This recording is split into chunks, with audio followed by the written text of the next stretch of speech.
Hello and welcome to episode 70. My notes said 7 and I knew that was wrong. It's episode 70 of Knobcat Games Dungeons of the Obelisk podcast. I'm your host, Joe Sleppy. I'm Executive Prime at Knobcat Games. And this show is our audio devlog where we get together every 2 weeks and talk about our game, Dungeons of the Obelisk, a 2D turn-based dungeon crawling loot grinding adventure. And I'm joined today by our digital alchemist, TJ Edicernia. Hello.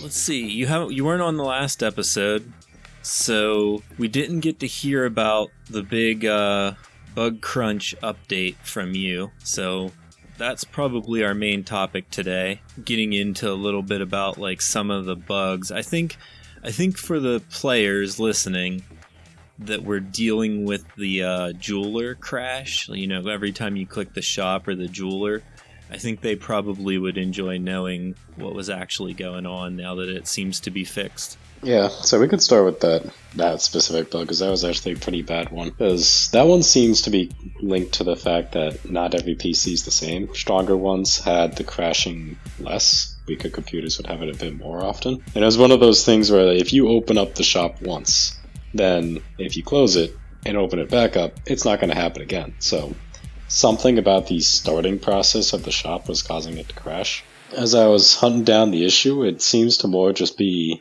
not a bug, but more optimization in this case. Right. When the shop loads itself, it basically has to pull items from, I guess, data storage, whatever you want to call it. It has to pull items from where they're all stored in the game. And if you rapidly pull a lot of items very quickly, it can kind of break the game because it's not slowly going through the process of grab this item, go through the process, grab this one, go through.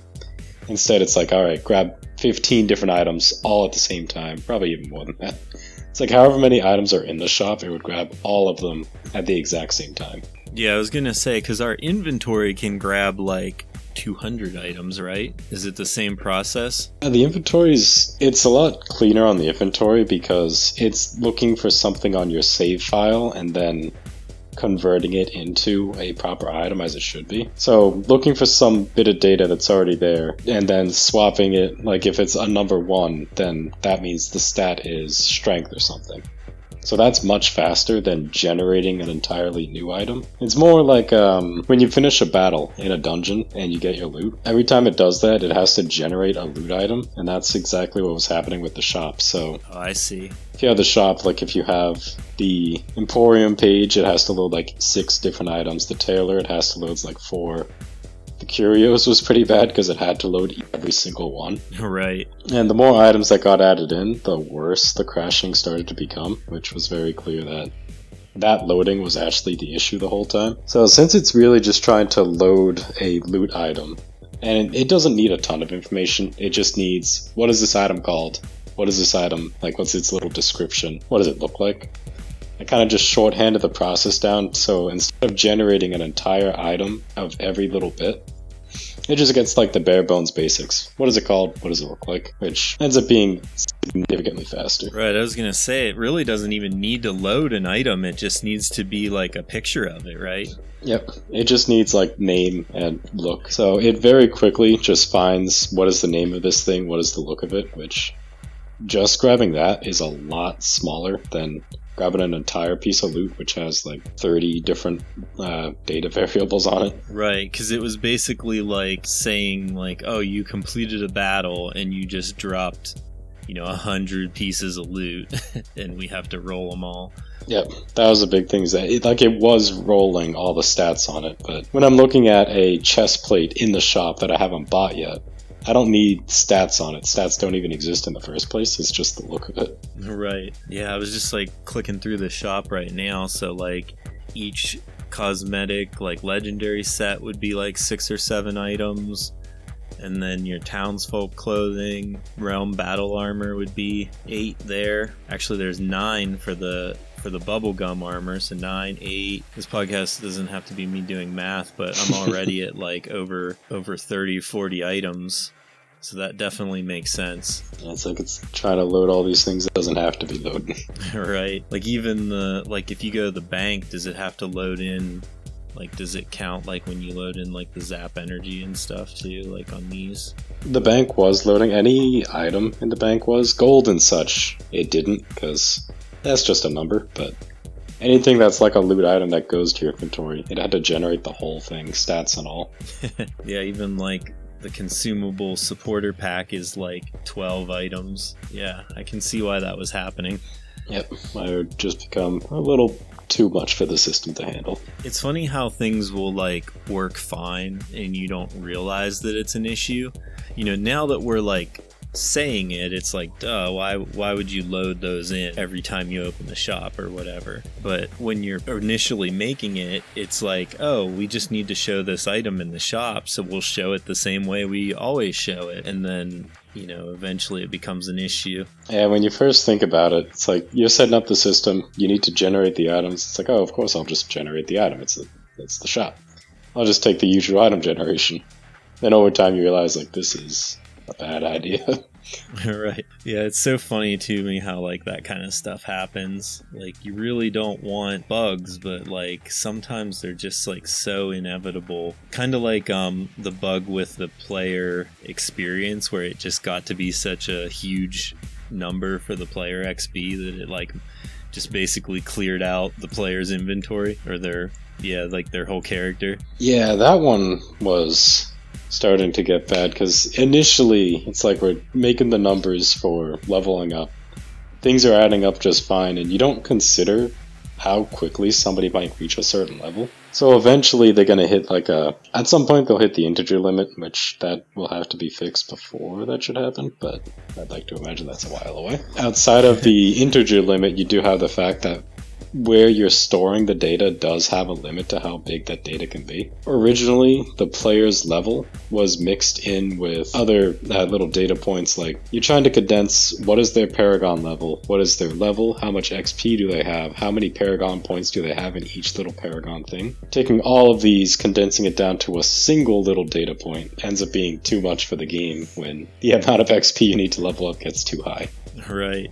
I'm glad that one got resolved too, because it's not really like a reset, but basically getting your level reset was really bad. Yeah, it set him back to like 0 basically, and lost all his Paragon and stuff, so it's not great. It sucks to like play for that long and then kind of lose everything. Almost full reset. Luckily all your equipment's still there.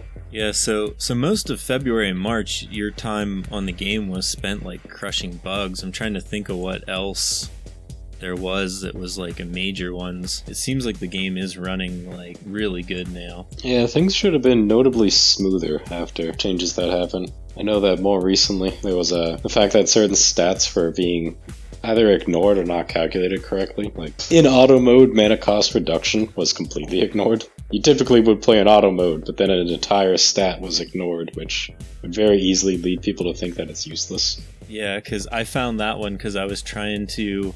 I had mana cost reduction like on my weapon or something, I think. And I was trying to make it so that I had like the least amount of mana possible to still use the attack every turn. And like I did that, and my character was all set up right with like the correct amount of karma and stuff. But then it would still not use the AoE attack on the first turn. And I was like, why is it doing this? And then I finally like figured that out, that it was ignoring mana cost reduction. I was trying to think what else. I guess we could move on to the event item bug is our next topic. Yeah, that's something up for consideration on how much needs to be changed for it, because the event item is most certainly doing at least 100 times more effectiveness than it's supposed to. Instead of increasing your damage by 50 to 100%, it's increasing it by 500%. Probably like 500 to 1,000%. Yep, so that one's... I haven't actually used the item. I know that the effect itself works, it's just a lot higher than it's supposed to be. Yeah, right now it's completely broken because like I have just a little bit of lifesteal. So I have 6.6% lifesteal. Every time I attack, I do so much damage that I like heal to full health. So like I basically, unless they can kill me before I get another turn, like I can't die. Yeah, that does sound a little overpowered. I've been able to push challenges and stuff with it and everything. Like, it's definitely broken. It's definitely going to need fixed. In this case, it's like you just got to divide the number by 100, and then it works out fine. Why is it doing so much more? Is it combining with something else, like, and multiplying, or is it a decimal in the wrong place? It's because of how base values are being combined. When that effect got added in, it actually got labeled as a new special ability that is kind of hidden. There's certain stats that are inside your character that you can't actually view because they're just highly unique stats that only come from one item. In this case, it's something called single target bonus. Any attack that is a single target attack, one that will only hit one enemy, by default is being multiplied by 1, because your internal single target bonus is 1. The new item itself gives you 50 to 100 single target bonus, and instead of that being added to the value of 1, where it should be 0.5 to 1 as its range, it has 50 to 100. Oh, I see. Yep, so your single target bonus is ranging anywhere from 51 to 101 instead of 1 to 2. Interesting. We definitely need to fix it because 1,000 times damage is too much. A little bit. It is interesting though, because like even though it's completely broken, it's not as bad as you would think it would be. Which kind of shows like how powerful AoE attacks are. So like being able to attack everything with one attack is still like way more powerful than hitting one for like a ton of damage. The only reason that it's like broken right now is because of area damage. So like I stacked a bunch of area damage on my character and I have 24.9% area damage chance. So like every fourth attack basically I'll like just destroy everything. And then with Thirsty equipped, I basically get my area damage chance up super high in like a challenge, so by the time I get to the boss I just like hit one enemy and everything dies. Just absolutely delete things. Yeah. And that'll have to be corrected. It'll get knocked down to its proper value, and then I guess we'll see if it feels good. Might be something that we could just buff the effect of that way. Before the event ends, you can actually get like a solid one. But I feel like even with doubling it, it should be quite effective. Double damage is no joke. So I think what's going to happen eventually is when we have team battles where you can have more than one player, I think it's going to make sense to have a single target attacker, an AoE attacker, and a tank, right? You let the tank like protect the team, you let the AoE attacker clear out all the trash, and then when you get to the boss, then the single target on the boss would be massive to like take down the boss. So right now it's not like that powerful of an effect. Like it is because it's broken right now, but eventually I think it'll be even more useful than it is right now. Yeah, it really depends on the use cases of single target attacks. Like if it's enough to change your attack from two-shotting to one-shotting, then clearly it's a very effective effect. It's all of a matter of like how many more hits does it take, or how many less hits does it take to actually kill the target. Yeah, for sure. Especially on any of the boss fights, or if it's an enemy that can reduce the damage it takes, the even more damage you can put into it, the more likely it will actually die effectively. I feel like, was it the turtle? It would come in handy for the turtle, because that's something that's more likely to be able to tank multiple hits over time. Yeah, or like the blub or something. Yep.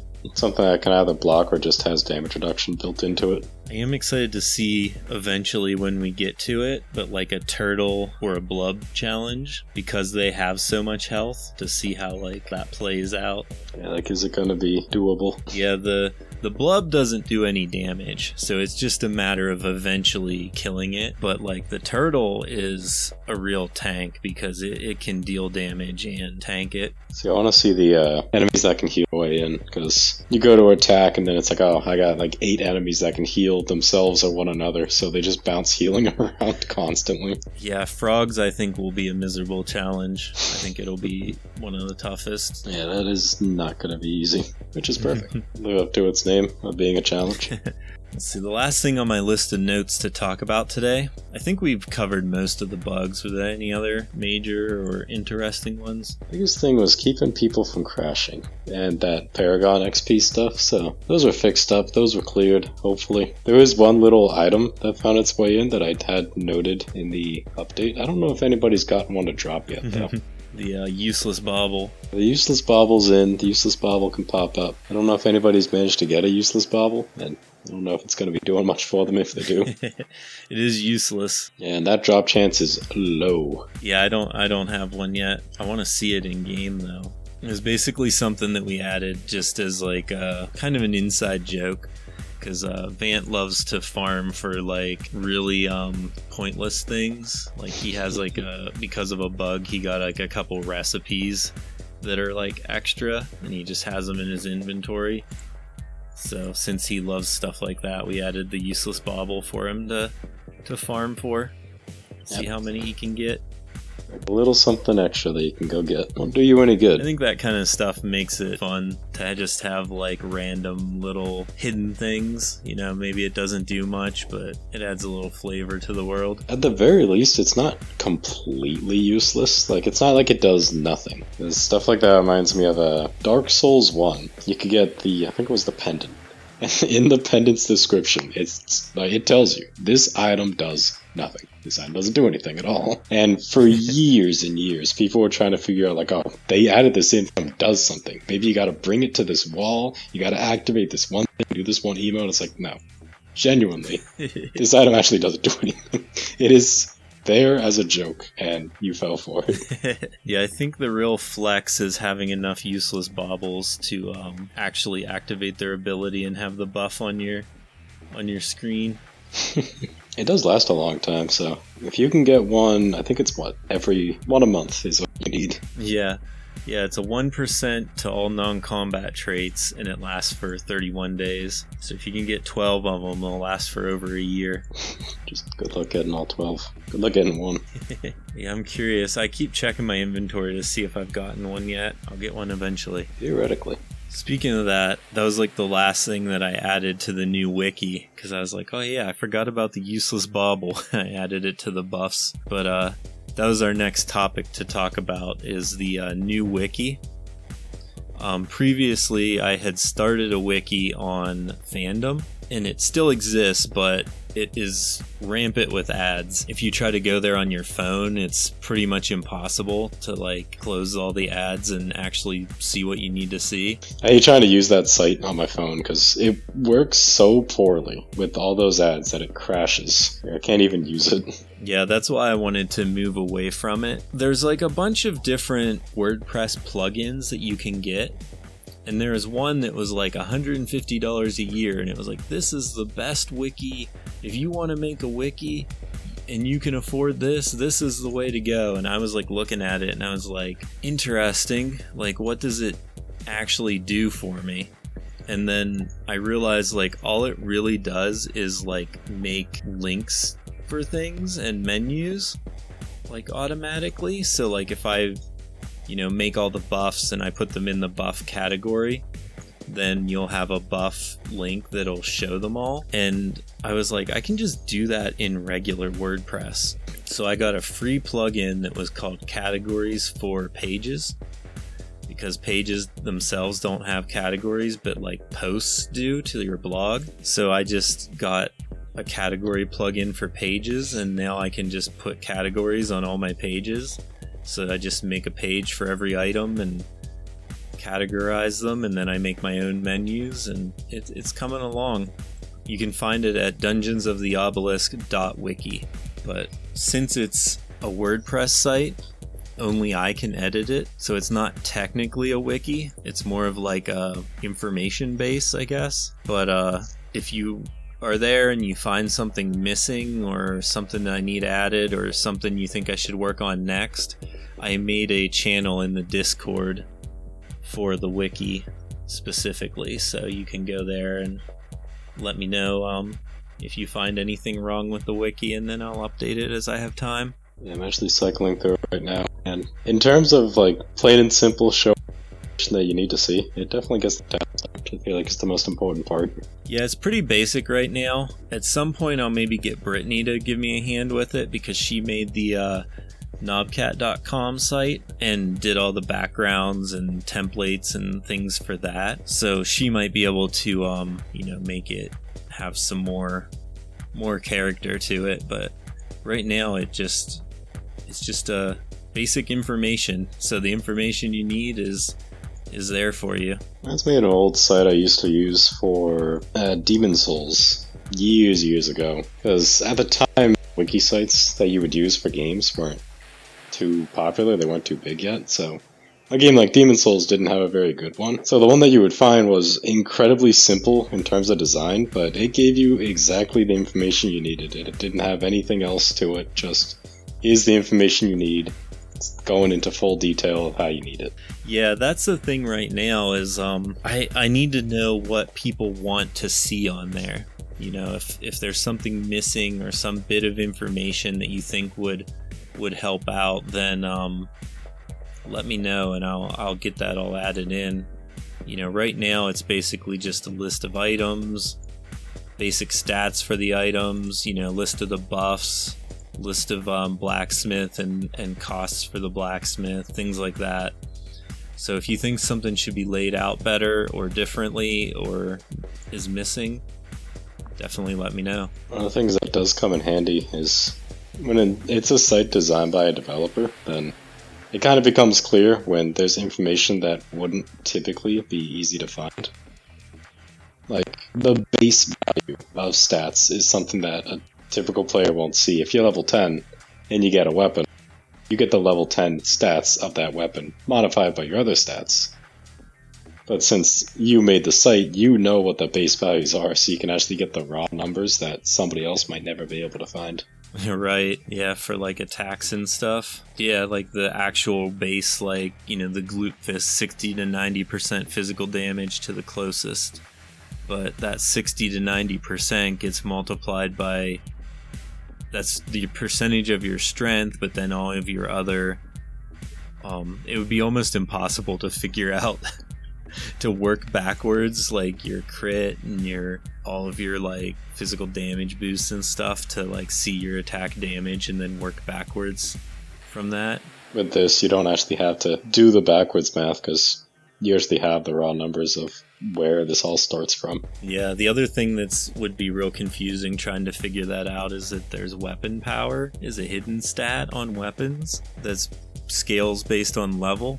So like people won't even know about that. So Helps remove the guessing game from players. You can see the actual base damage and mana cost and compare that to other weapons and things. So I think it's going to be handy for people. One of the things I want to add, but I haven't figured out how to format it yet, is like explaining how items get their stats.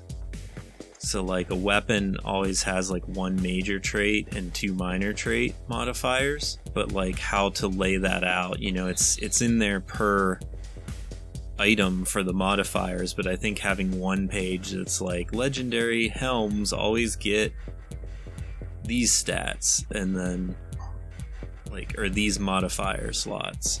So I'm not sure how to lay that out yet. But yeah, I think that's everything for this podcast that we wanted to talk about, unless you can think of anything else. Not really.